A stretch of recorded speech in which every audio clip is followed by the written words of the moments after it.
Ito yung mga ginawa namin at yung mga lugar na pinuntahan namin on our first day here in Tokyo, Japan. Hello, hello mga mare! Nakarating kami ng Narita Airport na mga 10 a.m. Japan time. Ahead pala ng 1 hour yung Japan sa atin sa Pilipinas. Pagdating namin sa airport, kinlaim lang namin yung SIM namin, nagpapalit ng dollars to yen. Pagkatapos, bumili na rin kami ng card namin for train. Madami pang ibang klase ng IC cards na pwedeng gamitin sa mga train station. Kaso as of now, welcome Suica na lang daw yung available. Ito kasing card na to, after 28 days, ma-expire na. Pero okay na sa amin to dahil 8 days lang naman yung stay namin dito. Unlike yung ibang mga IC card, alam ko 10 years yung expiration no. Nakarating na nga kami ng hotel ng 2 p.m. mga mare at yung check-in namin is 3 p.m. pa. Supposedly 11 a.m. dapat nasa hotel na kami kaso nagkandaligaw-ligaw nga kami kaya naman inabot na kami ng 2 p.m. Nagbayad na lang kami ng 1,000 yen or nasa 380 pesos para dun sa early check-in namin ng 1 hour. Mapagal na yung rugukan ni Daddy Karen maleta kaya naman hindi na kami naghintay. Nagpahinga lang kami ng konti sa hotel mga mare pagkatapos lumarga na kami para puntahan yung mga tourist spots na walking distance lang from our hotel. Meron pa nga kami nadaanan na festival, Samba Festival ata yung tawag nila dyan, hindi ako sure. At ang una nga sa aming itinerary puntahan itong sikat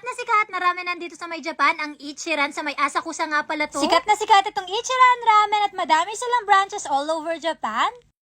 Meron silang kiosk dito sa may entrance kung saan pwede kang mag-order at magbayad na nga rin. Dalawang ramen yung in-order namin tapos meron pa kami mga additional na meat at egg at ito nga yung inabot sa total namin, 2,220 yen. At kahit pareho kami hindi sanay ni Daddy dito mga mare, ilalaban namin yan. Basta lagi lang namin kasama si Mr. Magtanong kahit saan kami pumunta mga mare kahit hindi na nga kami maintindihan ng mga kinakausap namin. Binigyan nga nila kami ng form at dito kami pipili kung ano yung richness ng sabaw ng ramen, kung anong doneness ng noodle, kung gusto ba namin ng spicy or kung ano-ano pa. Meron silang pang grupo na table at meron din silang pang solo. Ganito nga yung mga kadalasan na papanood ko sa mga Japan vlog. At eto na nga yung order namin. I-vlog ko na lang separately kung ano yung masasabi namin sa mga pagkain na tinry namin ngayon. Oy, tay, daddy, penyamol na. Pagkatapos nga namin kumain ng ramen, 5 minutes away, pumunta nga kami dito sa may Nakamiss Dory Street. Famous shopping street ito sa may Asakusa. Marami nagbebenta ng mga street foods, mga damit din at mga souvenirs. Pagdating nga namin na hapon mga mare, sobrang crowded na. Wala nga kaming idea kung anong mga masasarap na street food yung dapat naming itry. Kaya naman kung ano na lang yung makita namin, ayun na lang yung mga pinagbibili namin. At habang binabaybay namin yung shopping street, hindi namin namalayan na papunta na pala ito sa may Sensoji Temple. Isa nga itong sikat na Buddhist temple na talaga namang pinupuntahan ng mga tao. Gusto ko makapagpa-picture kami